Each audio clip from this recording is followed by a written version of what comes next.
a study out of MIT that I thought was pretty interesting. So there's, this is one of the things where I I had this question. I don't even remember where it came up. Somebody asked me this on a panel or something the other day, or maybe it doesn't matter. You don't care where it came up. The fact is, it came up.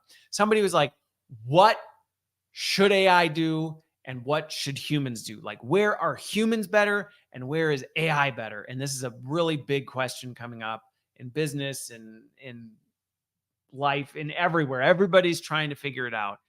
Like, there's this one shot answer to it, which that always bothers me because there isn't. There isn't. My response to this individual was, it completely depends. What may be reserved and best used done by humans in one situation may actually be better done by AI in another. So let me give you an example of this, and then I'll get to the actual research.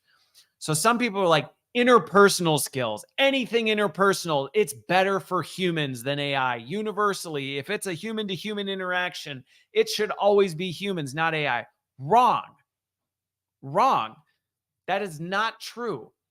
There are times when I would much rather, because it's a transactional interaction, I just need an answer to my question or to be moved to the next step in the process as humanly as quickly as possible. I don't want to talk to a person. Even if it's a person-to-person interaction, it's not the kind of interaction I actually want to be talking to a person about because I don't care. I did the value of the experiential component doesn't matter. I just want to get through it. Or maybe as a company, you're looking at customer experience and you're going, for this thing, the human to human customer interaction, that's not the point for this. Well, then use AI for it. And another company may go, no, this is critical. We want the first experience anybody has to be with one of our human employees. And that is part of our value proposition. It's part of who we are. Okay, great. Then don't automate that. But don't be mad that another company does and it's working for them. And so this whole idea that there is universal metrics for when AI works and when it doesn't is just silly. Now, the research, okay? Now, what this wanted to do was look into this same thing. Where are humans better? Where is AI better? And where is human plus AI better? Now, I am going to have to start retracting.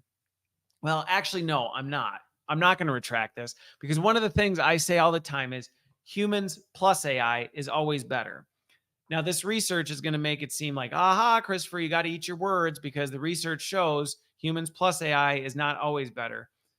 My response to that, and this isn't me just playing a politician, is if you're narrowly, myopically looking at a single task, okay, I am not saying it is always better if you have a human and an AI doing it, okay?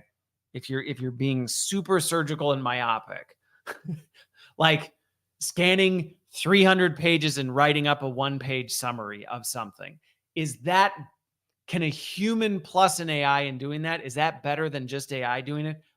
No, because the human having to scan 100 pages and trying to look through the thing, like, well, no. Now, if you're going to do something with that, should a human be involved so that it makes sure that, like, is this accurate? Is it like, well, yeah. So it still is true that humans plus AI produce better outcomes. But where I think you got to be careful with this is you can get really myopic and go, see, Christopher, you're wrong because AI is better at this thing. Well, duh. There's things AI is better at than people. I'm not saying AI always needs a person to hold its hand in everything it does. That would be literally impossible. So I'm clarifying. All right. I'm clarifying my statement lest somebody send me an email and say, you were wrong, Christopher. You got to eat your words. But what it came back with is it looked at this stuff and it found some actually were kind of surprising. On average, okay, AI and humans perform significantly worse than the best of humans. Wait, is that right? We found on average, and I'm looking at my notes here. AI combinations perform significantly worse than the best of humans or AI alone. Okay, yeah, now I remember because I actually went and looked at the research on this. So essentially, what it says is when you try and actually this makes sense to the analogy that I just gave. When you try and jam AI and humans together on a specific thing, it doesn't work as well than if you just let the human do its thing or you just let the AI do its thing. If you try and like force them to work together, it actually performs worse. That's what it was. Because I actually went through and I was like, wait, this doesn't make sense. And then I actually looked at how they researched and how they dug into it. I was like, oh, that does make sense. Like I said in my example, if you were like, okay, AI plus human, read this 100-page thing and produce a summary, you would be better off just saying human, you do it, or AI, you do it, rather than go, let's forcibly fit these two things together and see if the AI plus human outperforms it. It's like, well, it's not going to. It's not going to. Even a human by themselves can do a better job quickly scanning and writing up a brief summary of this thing than trying to forcibly smash AI and humans together. I think about it like multitasking, where people are like, I'm such a great multitasker. But the research shows you actually can't multitask. Your brain can only focus on one thing. So what it's really doing is shifting gears constantly. And that's the part that I don't think the research fully fleshes out. And it's hard to interpret that. That's why I had to go through. And even as I was reading my note on it, I was like, wait a minute. Nah, why was it that way? Because really what we're seeing is the same thing that we see in our human brains. Like you can't merge AI and humans together. And when you try to, it actually performs worse. They actually need to switch between each other. So the second thing that I thought was interesting, though, this one was kind of interesting, but then it made sense as I thought about it, read it more, and then actually just kind of thought through my experience in human behavior. There were significant performance losses. AI actually did better in decision making than people did. Surprise, surprise. And this one wasn't like oh no, it doesn't make good decisions and then people mess it up. Now, by the way, as I dug into the data, and this is one of the things that I think could be misinterpreted, so watch out, is, AI is really good at decision making, so you don't need to oversee it. You could conclude that if you believe that already and try and read this research, and it's super long. So if you try and go into it, you could extrapolate that out and go, aha, this is why we're going to make AI our CEO, because this research proves AI is better at making decisions than humans or humans and AI combined. Wrong. But what is correct about that is humans actually kind of mess up its decision-making ability.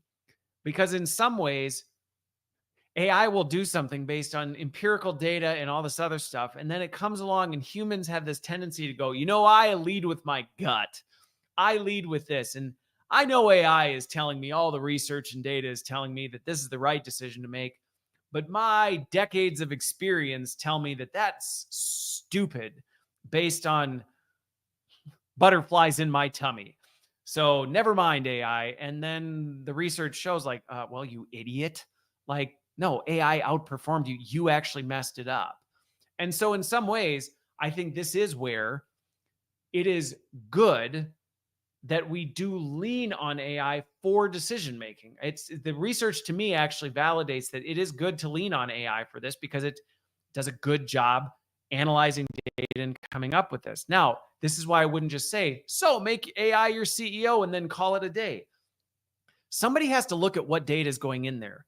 And somebody has to make sure that the data it's using to analyze this is accurate and correct. Going back to bias, that it's not unbiased, all this other stuff. Like somebody has to cross-check this, make sure the right data is being fed, make sure it's the right data, that it's quality data, like all these other things. Somebody also has to be prompting it for specific things and asking and cross-checking AI to do it. So you need people involved in the decision-making process. But where, to me, looking through the research, it falls apart is when you do a good job of that and then AI comes back and goes, I took all that input, I looked at all this stuff, I did all the cross-referencing, and here's what you should do. And we go, yeah, no, I don't feel good about that because that just doesn't sit well with me, which we know that screws things up just from a leadership standpoint. We see this in corporations all the time. Senior leaders hire some of the most brilliant minds in the world to come in and do stuff, and they do it. And then they come to the senior leader and go, here's what you should do. And the senior leader goes, yeah, nah, I don't like that though. So I'm not going to take, and it's the most debilitating thing ever. This is exactly what's happening with AI, and what the data proved is if you do that with AI, you're going to make mistakes. So should you use AI for decision making? Yeah, you absolutely should. And the data is overwhelmingly proving that you actually can put a fair amount of trust in it. Should you structure it? There's my nuance to that. Should you structure? And so, does AI win in decision making? Well, in this component of decision making. But again, do you need to combine that holistically? So again, this isn't a Christopher C. You're wrong. AI is better. Like, yeah, okay, myopically on this, but there's all these other factors. Now, the other thing, though, that was really interesting was despite all these claims you hear about AI being so creative and it can just imagine and come up with stuff, wrong, like wrong.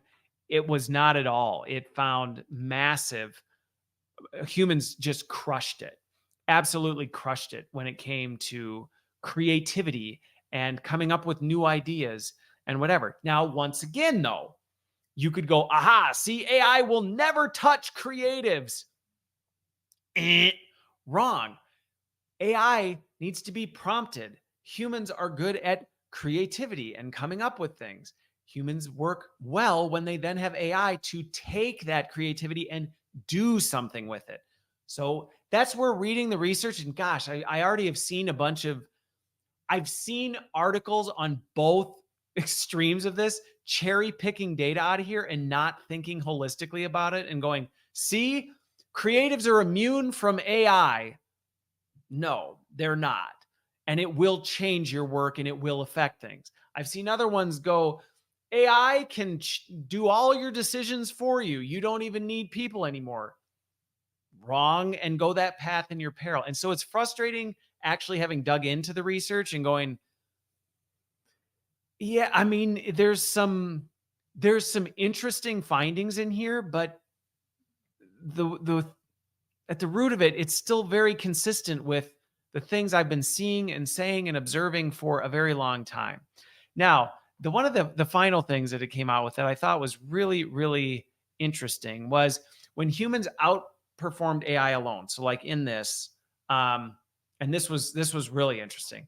So when creativity, okay, so when humans outperformed it, and then you added AI to it, you actually got a superior product, which makes sense because you're actually accelerating, you're amplifying what it is. Where AI did a really good job decision making, when you tried to jam humans into the mix, it actually got worse. Which, again, could you interpret this the wrong way and go, oh, so just let AI do its thing and keep humans out of it? Honestly, as I looked at the different things and the way they structured things, I'm like, that's not what it's saying.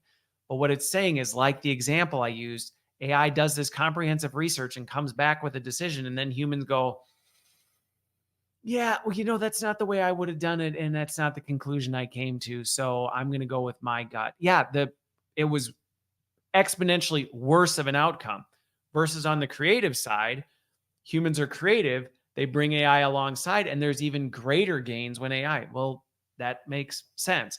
So it was interesting seeing a bunch of headlines and going, now I'm actually curious what the research says and what the conclusions are and how this was structured and what actually went into it. And going, yeah, actually, most of these articles that have cherry picked this stuff, which is true of everything, aren't even accurate representations of it. So I'm going to wrap this week because I'm a little longer than usual. I was a little amplified today than I normally am. Is just, gosh, be careful with research, or be careful when you read things that say research shows. Like, take the time, go over to nature.com and actually download the research by this MIT. Like, go look at it. I mean, it'll put you to sleep probably. It's long as all get out. But take the time to do it and actually look at what does it say. Because honestly, sometimes you don't even need to read the whole research thing. You go to the actual study, go look at the biases on the bottom, and look at the findings, summary of the findings on the top. And normally, if you do those and you take time to think critically and factor in how do they do this, and then actually start looking into, okay, how did they structure the test? How many people were involved in it? it starts to come together in a way that would not if you just glanced at the headline. But I know that's something I am continually telling people, please don't respond and react to just what you see in the headlines.